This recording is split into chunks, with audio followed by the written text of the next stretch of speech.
গোৱালপাৰাত প্ৰতিভা কলা বিকাশ বিদ্যালয়ৰ দ্বাদশ প্ৰতিষ্ঠা দিৱস আৰু বৰ্ষপূৰ্তি অনুষ্ঠান পালন। গোৱালপাৰা চহৰৰ বাপুজী নগৰত প্ৰেক্ষাগৃহত কালি দিনজোৰা কাৰ্যসূচীৰে পালন কৰে প্ৰতিষ্ঠা দিৱস বৰ্ষপূৰ্তি অনুষ্ঠান। অনুষ্ঠানৰ আৰম্ভণিতে প্ৰাণৰ শিল্পী জুবিন গাৰ্গৰ প্ৰতিচ্ছবিত বন্তি প্ৰজ্বলন কৰে। ইয়াৰ লগে লগে ছাত্ৰ ছাত্ৰীসকলৰ মাজত চিত্ৰাংকন প্ৰতিযোগিতা, প্ৰশ্নবান প্ৰতিযোগিতা অনুষ্ঠিত কৰে। উক্ত অনুষ্ঠানত প্ৰায় শতাধিক ছাত্ৰ ছাত্ৰীয়ে অংশগ্ৰহণ কৰে। প্ৰতিযোগিতাৰ পিছত নৃত্যৰে এক অনুষ্ঠান অনুষ্ঠিত কৰে।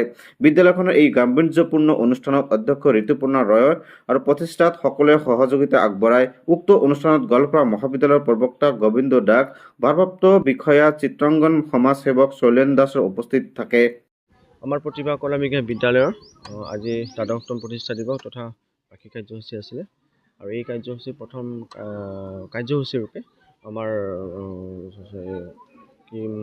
শ্ৰদ্ধাঞ্জলি অনুষ্ঠান আছিলে জুবিন গাৰ্গৰ মায়াবিনী গীতেৰে আৰু বন্তি প্ৰজ্বলন আৰু মঞ্চ মুকলি। তাৰ পিছৰ পৰ্যায়ত আমি চিত্ৰাংকন প্ৰতিযোগিতা অনুষ্ঠিত কৰিলোঁ। তাৰপিছত আমাৰ চিত্ৰ প্ৰদৰ্শনী প্ৰতিযোগিতা আপোনালোকে দেখিছে। তাৰপিছত যিহেতু আমাৰ গোটেইবোৰ ল'ৰা ছোৱালী আৰু অভিভাৱকে সহায় সহযোগিতা কৰিছে, বাপুজী নগৰতে আমি এই অনুষ্ঠানভাগি আজি আয়োজন কৰিছোঁ আৰু বাকী আশা কৰোঁ আগন্তুক দিনত এই অনুষ্ঠানটো আৰু গৌৰৱময় হয়, আগুৱাই যায় আৰু আপোনালোকেও আশীৰ্বাদ কৰিব, সহায় সহযোগিতা কৰিব। ছাত্ৰ ছাত্ৰী অংশগ্ৰহণ কৰিছে? আমাৰ আজি সৰ্বমুঠ 90জন ছাত্ৰ ছাত্ৰী আছিলে। তাৰ ভিতৰত অভিভাৱক আছিলে আৰু আমাৰ কৰ্মী আছিলে।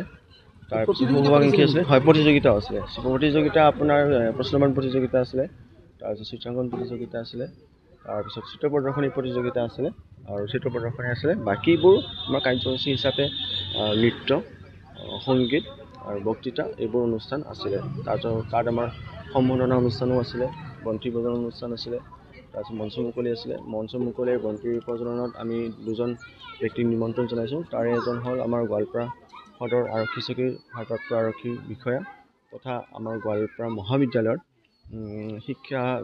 শিক্ষা বিভাগৰ প্ৰবক্তা গোবিন্দ চন্দ্ৰ দাস ছাৰক নিমন্ত্ৰণ জনাইছিলোঁ।